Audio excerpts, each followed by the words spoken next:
Longplay 4K Review, Kingpin Life of Crime.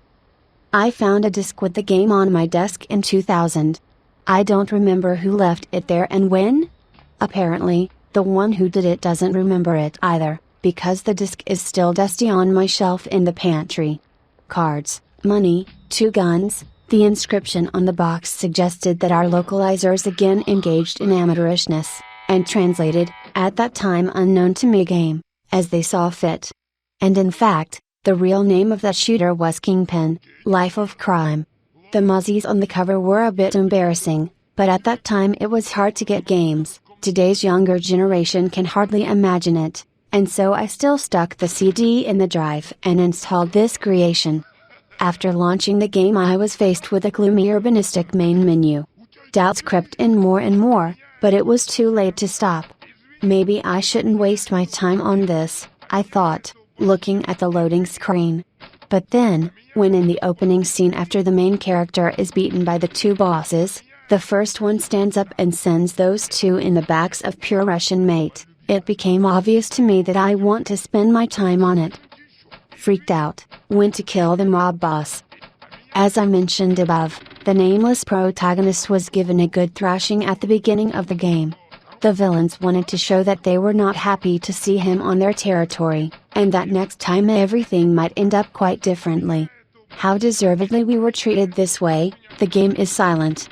But our character turns out to be quite a determined bastard, it's hard to call him otherwise, based on what he will do with our hands during the passage, and, solely out of pure hatred and an uncontrollable desire for payback, he promises to deal with those guys.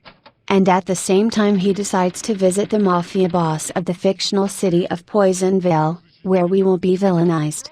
So without thinking long, we take in our hands a piece of pipe, found behind the trash can, and start our way. The gloomy levels of the game are populated with extremely antisocial people, lords, bums, drunken debauchees and girls of easy behavior. None of them is not looking for a word in your pocket, and can send you far away when you try to start a dialogue.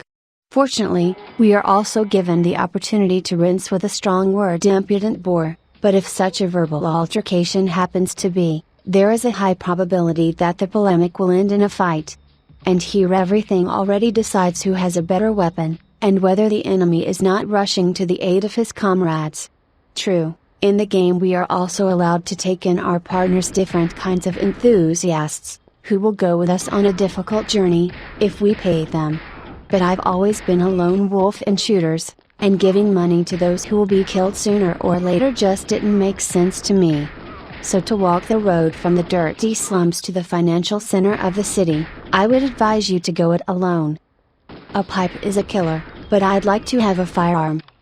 After smashing a dozen heads with a piece of pipe, you begin to realize that something in your equipment needs to be changed. There are several options for obtaining weapons.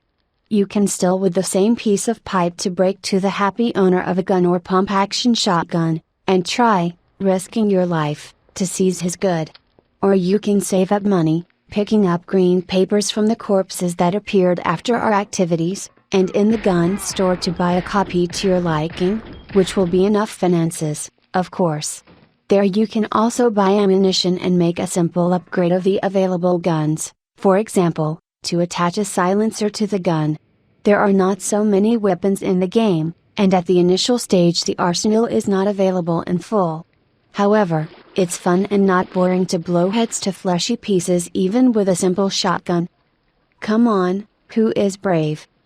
It is not necessary to behave noisily at all stages of the passage. Enemies pose a real threat, because the developers have endowed them with a very good eye for that time. Opponents are constantly moving, and sensing that the preponderance of forces is not in their favor, can begin to retreat and fire from other, safer for them positions. Plus, usually one by one gentlemen bandits do not go. So it makes sense at times to pretend to be a gray mouse, which runs through the streets and sewers of the game city a lot, and go to the rear. By the way, these creatures bite painfully, so, having left the computer for a while and not pausing the game, on my return I found that I was eaten by a couple of nasty triangular rodents. And there are also dogs and flamethrowers in the game, from whom it's not a sin to take away their tools. I'm talking only about flamethrowers, and have fun. So come on, who is brave? All the delights of the underworld. The level design very successfully conveys the atmosphere of the underworld, dirty and bloody. Each NPS with his appearance and manner of communication emphasizes the peculiarities of gangster relations, lifestyle and in general life values of the representatives of this social stratum. And the far imperfection of Quake 2 graphics engine perfectly fit into this setting, making the gloominess of the game really gloomy, and gloominess, gloomy.